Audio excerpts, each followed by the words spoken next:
Back in the 1950s, neon was very popular, and to differentiate themselves, many of the beer companies started using animated mechanical signs, such as the one that I'm going to show you here. This is an old Hamm's mechanical animated sign. It's quite rare, it's cool, and we're going to overhaul it. What we're looking at here is an old Hamm's beer sign. This is an animated sign that it's called Starry Nights, and basically it's backlit. It has a couple of lights. It has a light in the front that shines up onto the picture, and it has a backlight that makes the Hamm's logo appear, and then a bunch of stars that twinkle, and then it comes up with 4 beer glasses that light up here. If you watched the old film that I put up that my father-in-law shot back in the late 50s, so it was long before my wife was born, and they actually simulated a bar scene that was actually at one of my my wife's aunts, who's today is into her 90s and still with us. But this sign was actually hanging up in what was it was shot in her basement. This was hanging up in what they created as the bar scene. This one, and I think an Olympia sign, and I've got 4 of them. And I'm going to restore this one. This one needs, well, it squeaks. As far as I know, the light still works in it. I haven't plugged this thing in for a while. I think I demoed it before, but I haven't plugged this thing in for a while. I think one of the lights is shot on it.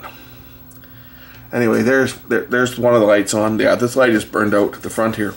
So we're going to replace this. Maybe I'll put some LEDs in place of this, but you'll see what it does. And it's been squeaking, so I'm going to take it apart and we'll lubricate what was squeaking on this thing so I can get this back in service and get it back in, put it into my rec room where I've got all my beer signs, or where they all will be hanging when I finish them all. I've got an Olympia sign next to me here that also, it has a waterfall, and the water moves on it, so I gotta service that one. I think it just needs some new lights on it too, but I'm going to probably replace these fluorescent bulbs with LEDs if I can. The Olympia, I believe it had 2 blue colored 20-watt fluorescent lights.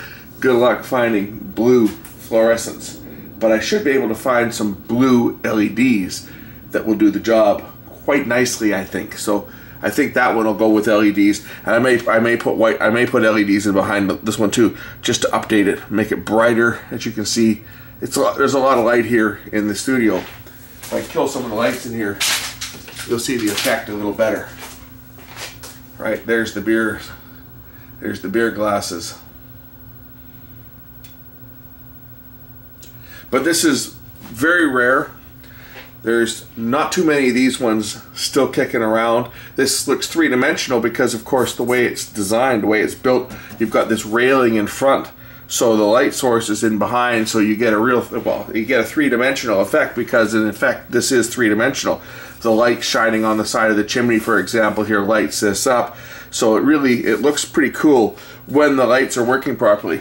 And as I can see right now, this light is burned out. I think this was probably a 4 or a 6-watt fluorescent that was in here.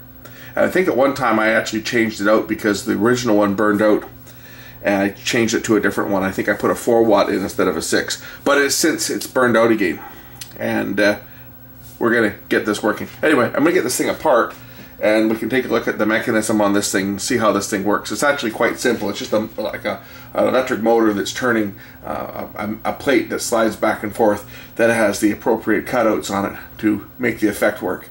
So it's actually quite simple the way these things work, but as you can see, the effect is actually pretty good.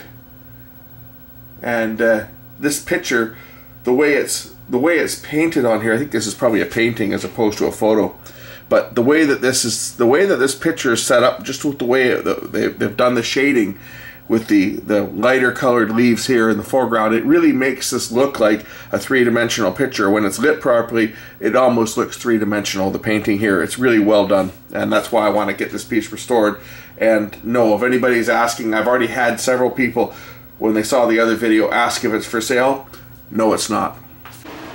So there's the unit in pieces. As you can see, yes, this light was replaced at one time. It used to be looks like it used to be a 6-watt light that was in there, and a 4-watt light had been put in, but it has since burned out. You can tell from the black ends. This is going to be replaced with a strip, I think, of daylight LEDs, and we'll find some LEDs to put in there and a little power supply. You've got lots of room in here to mount a power supply. Here's the original bulb in the back here too. It's just a 15-watt fluorescent. That could stay, right? I mean, the 15-watt fluorescent isn't going to be an issue. It's a daylight colored tube. I could get another daylight tube, I'm sure, for that. Finding a small one though, that's the problem, because they don't make these small fluorescent bulbs anymore. They haven't made them for a while. You can get the 4-watt ones sometimes for flashlights, but they don't last that long. That's the problem with the 4-watt the bulbs, is that they really don't run that long. You know, this one here, I replaced this, and I used to run this like leave it running 24 hours a day basically, and this light only lasted about a year. I mean, the small ones really don't last the length of time that the bigger ones do. And if you're interested, yes, this actually is a painting, and the artist actually has signed it. This would be obviously a print of a painting, but this is actually an actual piece of art. This is a painted picture that really looks three-dimensional. Here's a look inside the back. As you can see, all it is just a piece of glass or plastic. I don't know if it's glass or plastic. I guess it's plastic. It's just a piece of plastic that slides back and forth. It's driven by a motor, and it just slides back and forth, and it has the outlines for the stars and the colored dots that will allow the light to pass through from the backlight.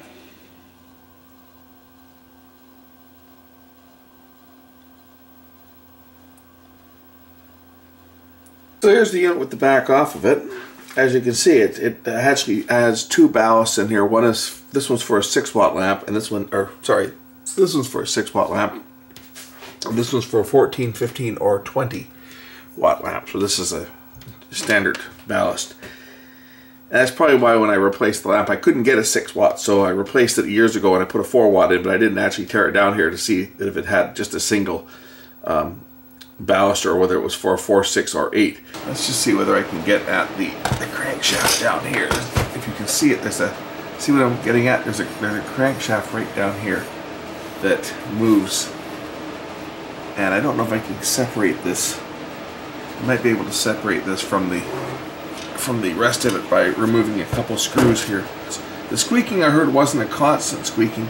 It was like a, intermittent squeaking sound. But I don't know if I maybe can be able to get that thing apart. It looks like it might be riveted together right here. And I see rivets along here, so this may not separate. I may have to try and lubricate that crankshaft from the top here. You can see where I'm getting at right down in here.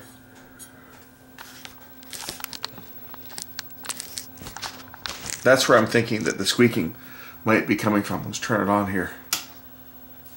You can see there, you see? I think that might be where the squeaking's coming from. And you see the dark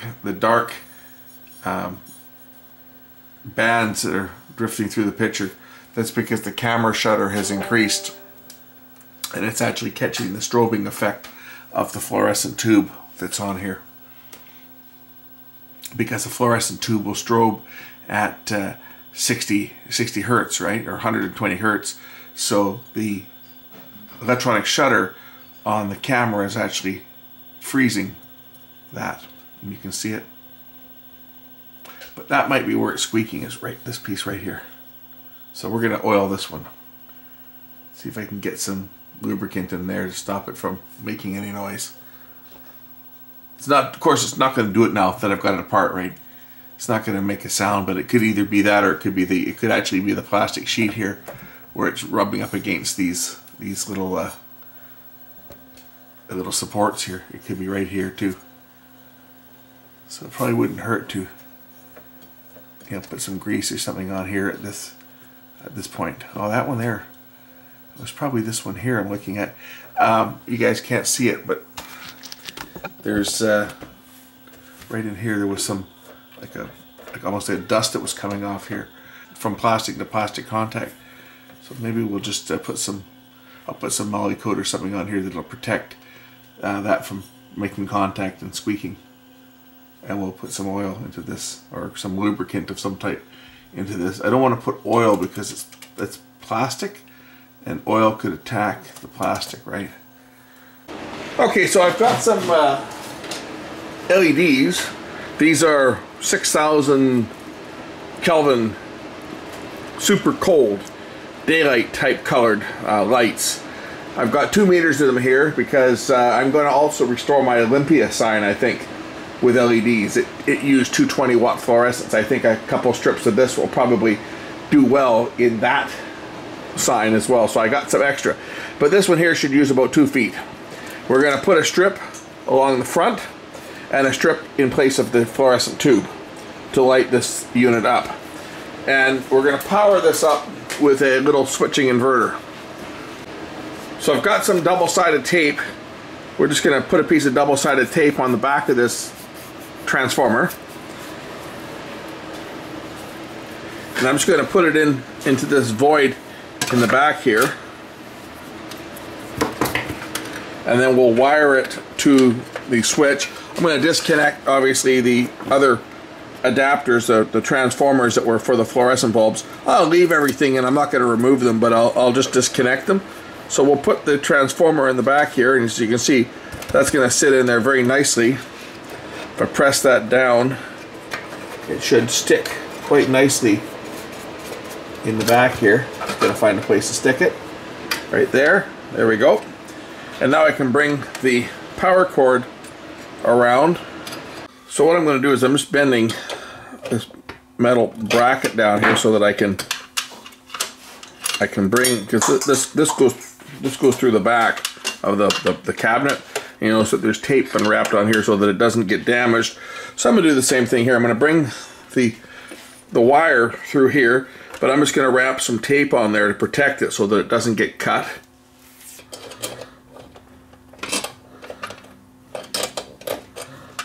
There, bring our wire through like that. And that will actually hold it in place so that it's not going to get damaged. Now I can just cut this wire and we'll attach it to the power source, the switch, and the neutral. That way when the switch is turned on, it'll turn on both power to the lights and to the motor. And that's that. That's got the power supply connected. I don't need to worry about this wire. You can just stick this out of the way because these are completely disconnected. As you can see, this is the wire going to the starter. The other side goes to the other side of the lamp, but here's the return for the lamp that's disconnected. So this lamp won't attempt to start. So now we need to route through the low voltage wire so that we can mount a strip of lights across the front here and another strip of lights on the back here. I haven't quite decided where I'm going to put them yet, but I have a feeling I'll probably stick them along this back edge here so that they're shining in roughly the same area that the fluorescent light would shine its light. Although we do need to make sure that we get some light down in this area here because otherwise we'll lose part of the effect. LEDs being directional, might even be better to stick them to the back cabinet and just have them all the way across the back once I put this in so that the whole strip goes across the back here. But we can play around with placement. The ones in the front though, we know where they're going to go. They're just going to go right down here. The fluorescent tube used to sit right in here, so I'm just going to attach the strip right there so that these lights shine up, because then they will hit the baffle and light up the bottom portion of the picture, which is what we want. I'm just going to put this tube out of the way so it doesn't get broken. That tube is actually still good. First we're going to clean any dirt out of here so that the self-adhesive strips will stick. Okay, on these LEDs, we can cut them. You can cut them every 3. Right, so 3, 6, 9, 12. I got 12 LEDs here that's going to light this up. And just connect your 12-volt supply to them. We'll test them out here and see how bright these are before I even mount them in here. But we'll tin the leads here.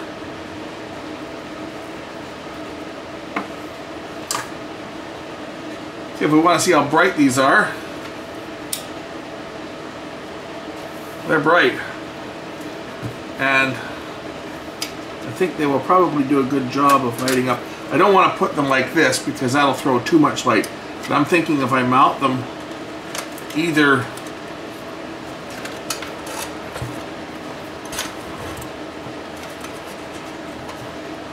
facing towards the front like this, and then it'll throw the light around, or even maybe like this.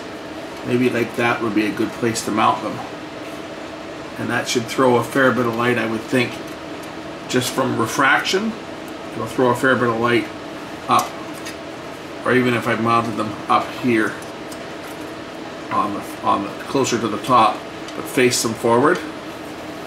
So if I were to mount them like that, and then even if I put a piece of, stick some white, something white on the inside of the cover, just to throw the light back. Thing with a fluorescent tube is that it would sit out here a bit, so they were more exposed to the actual direct light from the tube itself. But LEDs are a little more tricky to work with because they're such a directional light source. But anyway, I think it'll work. Even if I put them down on below here, enough light is going to shine up to be reflected in. So that is where I'm going to put them. I'm going to peel them off and I'm going to stick them down on this, I think on this bottom edge. It's probably the best place. You place your lights where you want to put them and just stick them down.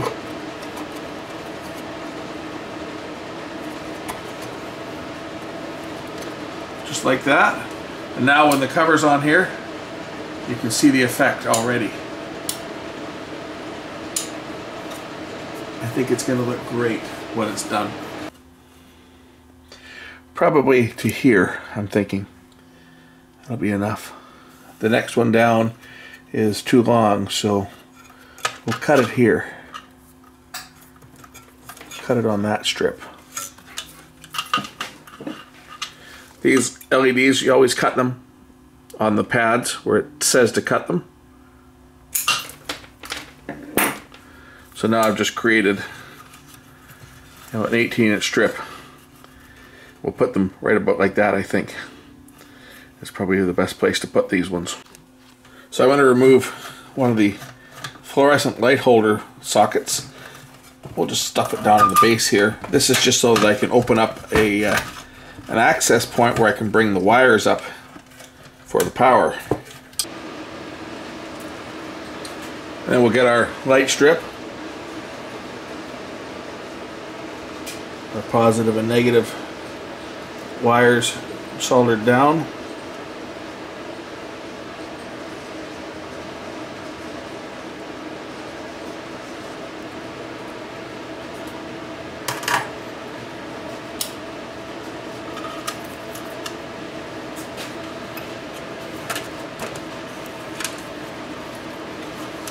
I think that's going to work out just perfect.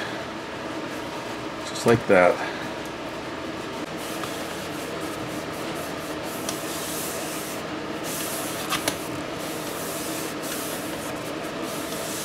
This will help the adhesive stick a little better. Get it nice and prepped.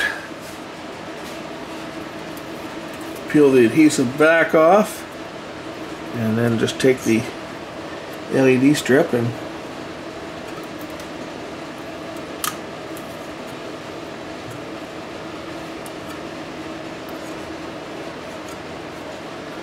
stick it down like this.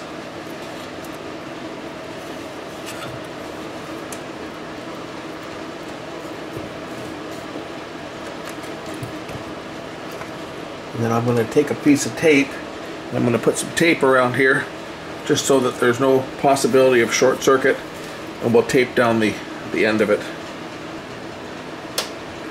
Power on. I think that's probably going to work just fine. Should give us good light for the entire sign, and with the back on here, it should throw more than enough light down into the bottom. I hope it will. As you can see, even from this angle here, we're getting the effect. We're getting the twinkling lights, and we're getting the Hamm's logo. So I'm just getting some grease down into the bearings here and onto the slide plate where it makes contact. I'm just putting some Molykote grease in here, shoving it into the bearings.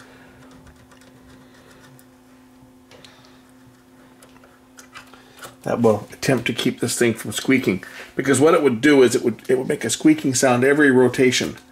So I think that might be enough to stop it. Let's put the back on it and see how this thing looks.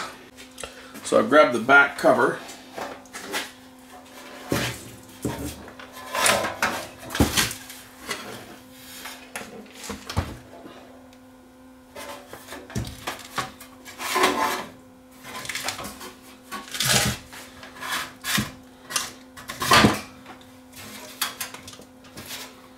Okay, that goes in like that, and then this should lock in to the back cover and sit in place like this, sort of.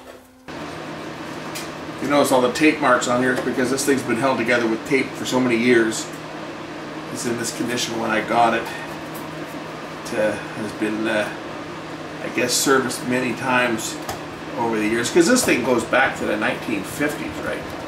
This is the top side. It hasn't been dusted in years because it's been hanging up on a wall.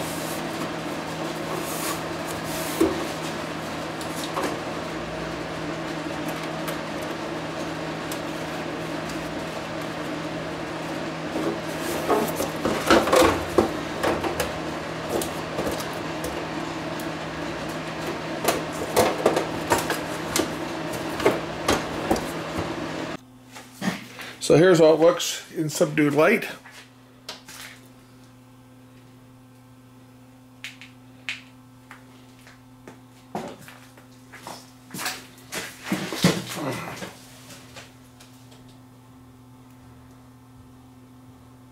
I think the bottom lights, I may have to reposition them a bit.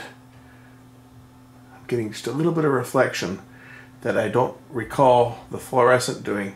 So maybe if I put a diffuser or something over them just to subdue the light a bit.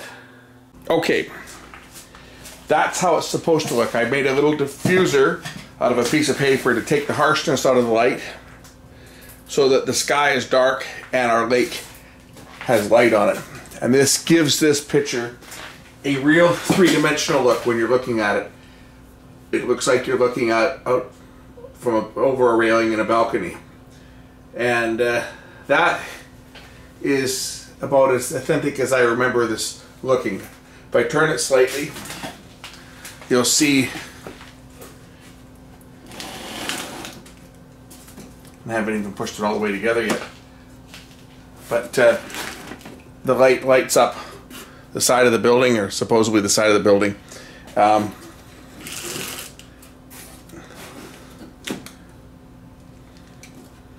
That's looking good.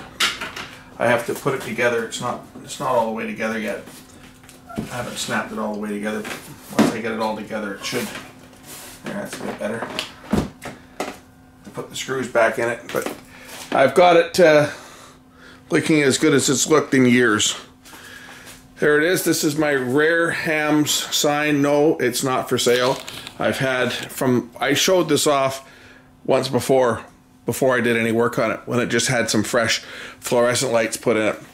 And I've had several people offer to buy it from me, and it's not for sale. Thanks for watching.